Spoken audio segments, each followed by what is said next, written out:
SNDPയുടെ വെള്ളാപ്പള്ളി നടേശൻ അവർകൾ, NSSൻ്റെ ശ്രീ സുകുമാരൻ നായർ അവർകൾ, പിണറായി വിജയൻ ത്രയം വരുമോ, അടുത്ത കൂട്ടുകെട്ട് ഇങ്ങനെ വരുമോ എന്നുള്ളൊരു ചർച്ചയാണ് കേരള രാഷ്ട്രീയം നോക്കുന്നത്. കാരണം ശ്രീ വെള്ളാപ്പള്ളി നടേശൻ പിണറായി വിജയൻ്റെ കാറിൽ കൂടെ ഇരുന്ന് യാത്ര ചെയ്തു. അപ്പോൾ അവരെന്താണ് സംസാരിച്ചിരിക്കുക, എന്താ കാര്യം, അവരുടെ ബന്ധം വളരെ ചക്കര ഈച്ചയും പോലെ വളരെ വലിയ റോളിലേക്ക് മാറിയിട്ടുണ്ട്. മാത്രമല്ല അത് വെള്ളാപ്പള്ളി നടേശൻ പരസ്യമായി പറയുന്നുമുണ്ട്. ശ്രീ വെള്ളാപ്പള്ളി നടേശൻ അത് വളരെ പരസ്യമായി പറയുന്നുണ്ട്.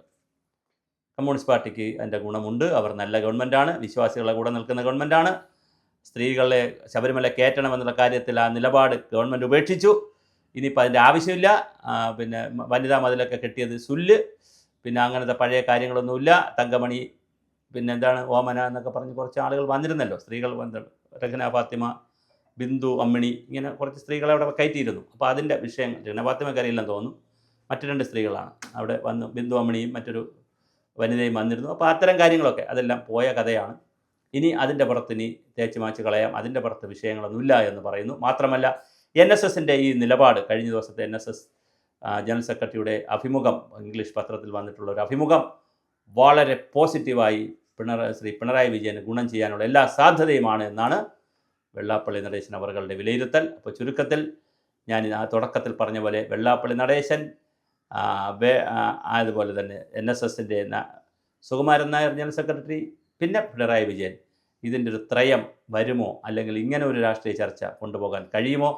എന്തായാലും മുഖ്യമന്ത്രി, ഇടതുപക്ഷ ജനാധിപത്യ മുന്നണിയുടെ മുഖ്യമന്ത്രി, ഒരു വശത്ത് NSSനെയും ഒരു വശത്ത് SNDPയെയും നിർത്താൻ കഴിയുന്നു എന്നുള്ളത് ഒരു പ്രധാനപ്പെട്ട കാര്യമാണ്. നേരത്തെ ഈ നോട്ട് നിരോധനം, അതുപോലെ തന്നെ പൗരത്വ ബില്ല് ഒക്കെ വന്നപ്പോൾ, പൗരത്വ ബില്ലാണ് പ്രധാനമായിട്ട് വന്നപ്പോൾ മുസ്ലിം ലീഗിനെ കൂടെ നിർത്താൻ ശ്രമം നടത്തി.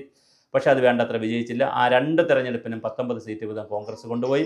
അപ്പോൾ ഇനിയിപ്പോൾ അതിനകത്ത് ഇനിയിപ്പോൾ വലിയൊരു സാധ്യതയില്ല എന്ന് മനസ്സിലാക്കി ക്രിസ്ത്യാനികളിൽ ഒരു ഭിന്നിപ്പ് കാര്യങ്ങളൊക്കെ കുറച്ച് പേര് വരുമെന്ന്, അതും നടക്കാൻ സാധ്യതയില്ല. അവരെല്ലാം UDF ലൈനിൽ തന്നെ നിൽക്കുന്നു. അപ്പോൾ പിന്നെ എന്താണ് ചെയ്യുക, ഹിന്ദു സംവിധാനത്തെ ഒന്ന് കൈകാര്യം ചെയ്താലോ എന്നുള്ള നിലയിലായിരുന്നു കാര്യങ്ങൾ നീങ്ങിയത്.